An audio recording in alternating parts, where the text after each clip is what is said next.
ونصلي على رسوله الكريم أما بعد أعوذ بالله من الشيطان الرجيم بسم الله الرحمن الرحيم মহান আল্লাহ রাব্বুল আলামিনের লাখ কোটি শুকরিয়া যে আল্লাহ পাক রব্বুল আলামিন আমাদেরকে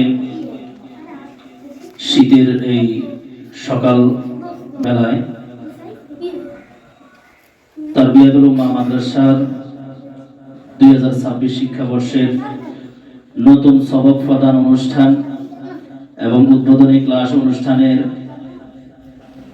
মতো একটি মহতি মজলিসে আসার বসার তৌফিক দান করেছেন। এই জন্য মহান আল্লাহ রাব্বুল আলামিনের শুকরিয়া আদায় করি। আমরা সবাই বলি আলহামদুলিল্লাহ।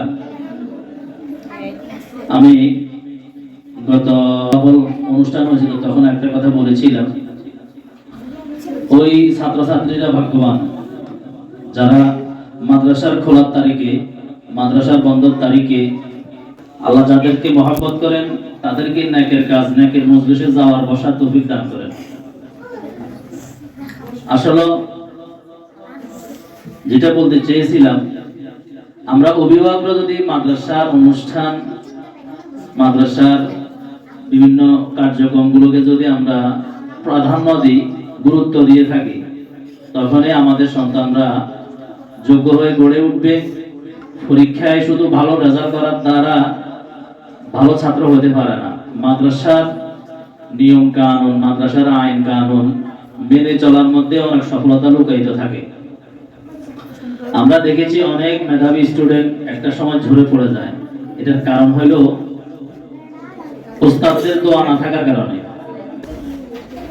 আপনারা যদি মাদ্রাসার অনুষ্ঠানগুলোকে গুরুত্ব দেন, তখনই বাচ্চাদের কিছু পাবে এখান থেকে। এখন কেউ আসছেন, কেউ আসেন নাই, যিনারা আসেন নাই বা আসতে পারেন নাই,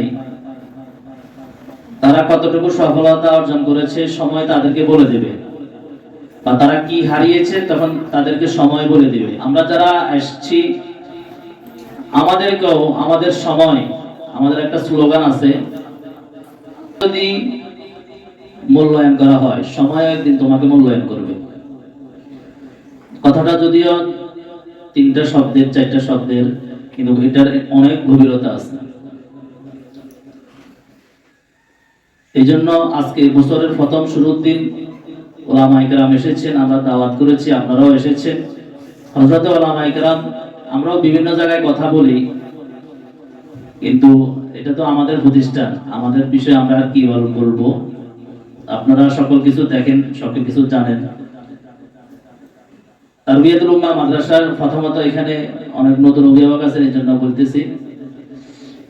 তারবিয়াতুল উম্মাহ মাদ্রাসা আমাদের 2021 সালে করোনা পরবর্তী শান্তি ছায়াতে প্রতিষ্ঠিত হয়েছে।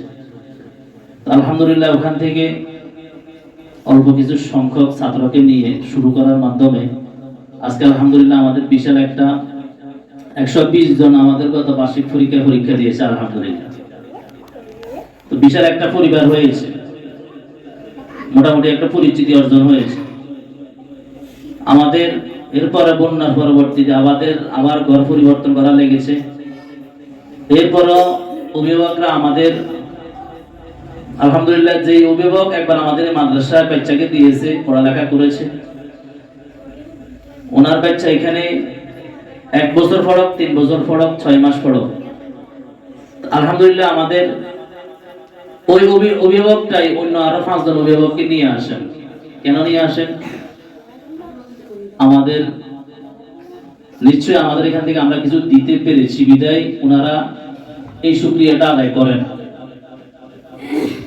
এখনো পর্যন্ত আমরা এই বছর ওখানে ভবনটা ভেঙে ফেলতেছে, এই জন্য আমরা আবার এদিকে স্থানান্তর করা লেগেছে।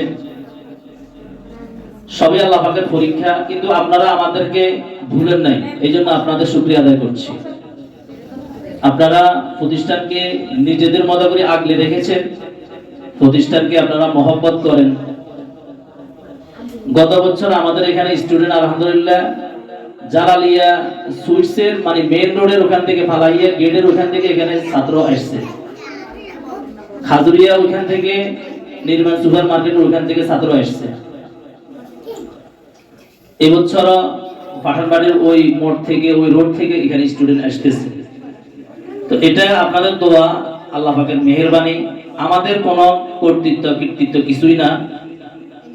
বাকি আরো আপনাদের সহযোগিতা দোয়া কামনা করছি, যেন মাদ্রাসার এই সুনাম, মাদ্রাসার এই অগ্রযাত্রা যেন আমরা ধরে রাখতে পারি। আমাদের জন্য দোয়া করবেন, সর্বোপরি দোয়া চাই এবং সহযোগিতাও কামনা করছি। আমাদের জন্য এখন মোটামুটি একটা চ্যালেঞ্জ, আমরা এখন স্থান পরিবর্তন করেছি, ওখান থেকে এখানে এসেছি।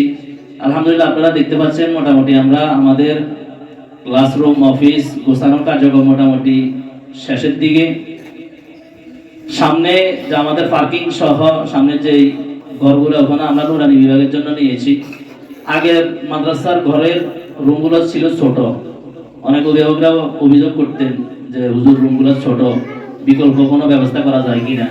বাচ্চারা আমাদের আলহামদুলিল্লাহ ক্লাসে 25-30 জন বাচ্চা ছিল, ফেলে নার্সারিতে ক্লাস 1-এ। তো এখানে রুমগুলো আমরা একটু বড় বড় পেয়েছি, এখানেও পার্টিশন করে আমরা রুমগুলো বড় করেছি। আপনারা জেনে আনন্দিত হবেন, আমরা ঘোষণা করেছিলাম গত আমাদের বার্ষিক অনুষ্ঠানে, এখানে অনুষ্ঠানে ঘোষণা করেছিলাম যে আমরা মহিলা হিফজ শাখা বাড়াবো। আপনাদের মাঝে এখানে আমাদের আছেন, উপস্থিত আছেন আলহামদুলিল্লাহ, আল্লাহর শুকর। আপনাদের যাদের বড় মেয়ে আছে অথবা মেয়েদেরকে মহিলা হিফজ শাখায় পড়াতে চান, আমাদের সাথে যোগাযোগ করতে পারবেন। এখানে ফুল টাইম মেয়েদেরকে হিফজ পড়ানো হবে, নাজরা মুক্ত কোরআন শরীফ শিক্ষা দেওয়া হবে। আবার আপনারা যদি চান আবাসিকে দিবেন, আবাসিকে দিতে পারবেন। এরপরে আমাদের গত বছর কার্যক্রম ছিল ক্লাস 3 পর্যন্ত, এই বছর আমরা 4র্থ শ্রেণী বাড়াইছি এবং ন্যাশনাল কারিকুলাম, যেটা সরকারি কারিকুলাম, সরকারি বইগুলো আমরা 4র্থ শ্রেণীতে দিয়েছি। পাশাপাশি কওমি মাদ্রাসার আরবি কিতাবগুলো আমরা দিয়েছি। আরো একটি খুশির সংবাদ হইল, আমাদের 2025 শিক্ষাবর্ষের যে বৃত্তি পরীক্ষা এখানে হয়েছিল, আলহামদুলিল্লাহ আমাদের শতভাগ বৃত্তি পরীক্ষার মধ্যেও আমাদের ফলাফল এসেছে। আপনারা ওখানে গেটে ঢুকতে যে ব্যানার দেখেছেন, ওখানে ব্যানারে সবকিছু উল্লেখ আছে। আমাদের অভিভাবক গ্রুপের সাথে যারা যুক্ত আছেন, নতুন পুরাতন, ওনারা আশা করি দেখেছেন বা ফেসবুক পেজের মাধ্যমে দেখেছেন। এরপরে 3য় শ্রেণী কেন্দ্রীয় সনদ পরীক্ষায় আমাদের 1 জন A+ আর 6 জন A গ্রেড, 3 জন, 1 জন A-, 2 জন B গ্রেড আসছে। আলহামদুলিল্লাহ ওখানেও শতভাগ ফলাফল আমাদের ফার্স্ট এসেছে। আমরা চেষ্টা করতেছি আপনাদের দেওয়া আমানতগুলো আমরা রক্ষা করার জন্য। এই বিষয়গুলো বারবার রিপিট করতেছি। আমরা আমাদেরকে যদি আপনারা সুযোগ করে দেন, এখানে আপনারা যদিও সংখ্যায় মনে হচ্ছে 10-15 জন, আপনারাই একটা সমাজ পরিবর্তন করতে পারবেন। আমরা যদি আমাদের ছেলে সন্তানদেরকে কোরআনের হাদিসের সহি শিক্ষা দেওয়ার মাধ্যমে যদি আমাদের সমাজ রাষ্ট্র পরিবর্তন করতে পারি, তাহলে এদের মাধ্যমে আগামীর প্রজন্ম শান্তির রাষ্ট্র গড়ে উঠবে এবং একটি ইসলামিক রাষ্ট্র গড়ে উঠবে। এখন আমরা যদি মাতা পিতার হক, দায়িত্ব কর্তব্য হলো সন্তানদেরকে কোরআন শিক্ষা দেওয়া, প্রাথমিক শিক্ষা, নামাজ শিক্ষা দেওয়া, কোরআন শিক্ষা দেওয়া। এখন আমরা যদি আমাদের দায়িত্বগুলো পালন করি, তাহলে আমাদের আব্বা আম্মাকেও আর বৃদ্ধাশ্রমে যেতে হবে না, আমাদেরকেও আর লাঞ্ছনা ভর্ৎসনা কষ্ট করা লাগবে না। এই জন্য আমরা আমাদের সন্তানদের যদি দায়িত্ব পালন করি, আমাদের সন্তানরাও বড় হয়ে আমাদের জন্য দায়িত্ব পালন করবে। এই জন্য শুধু উস্তাদদের উপর আমরা নির্ভর হয়ে বসে না থাকি, আমাদের মা বাবারও কিছু দায়িত্ব নিতে হবে। আমাদের সন্তান বাচ্চা মাদ্রাসায় পাঠাইছেন, আসলো কিনা, পড়লো কিনা, বাড়ির কাজ হাতের লেখাগুলো দেয় কিনা, বাসায় খাতাগুলো চেক করা, ডায়েরিগুলো দেখা। ডায়েরির মধ্যে ওস্তাদেরা বিভিন্ন সময় বিভিন্ন অভিভাবক সমাবেশের কথা লিখে দেন, বিভিন্ন মিটিং এর কথা লিখে দেন, মাহফিলের কথা ডায়েরির মধ্যে লিখে দেন, কিন্তু আমরা দেখিও না। তার মাসিক বেতনগুলো আদায় করার জন্য নোটিশগুলো লিখে দেওয়া হয়, বাচ্চারাও খেয়াল করে দেখায় না, আমরাও দেখি না। আমাদের ডায়েরির মধ্যে অভিভাবকদের মন্তব্যের একটা ঘর আছে। অভিভাবক আমাদের মাদ্রাসার বৈশিষ্ট্যগুলোর মধ্যে একটা এজেন্ডাই হলো অভিভাবকদের মতামত মোটা লিখে দেন, মাহফিলের কথা ডায়েরির মধ্যে লিখে দেন, কিন্তু আমরা দেখিও না। তার মাসিক বেতনগুলো আদায় করার জন্য নোটিশগুলো লিখে দেওয়া হয়, বাচ্চারাও খেয়াল করে দেখায় না, আমরাও দেখি না। আমাদের ডায়েরির মধ্যে অভিভাবকদের মন্তব্যের একটা ঘর আছে।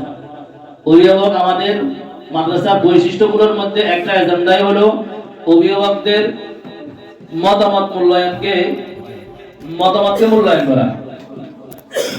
মনে হচ্ছে আরো আছে একটা চেয়ার।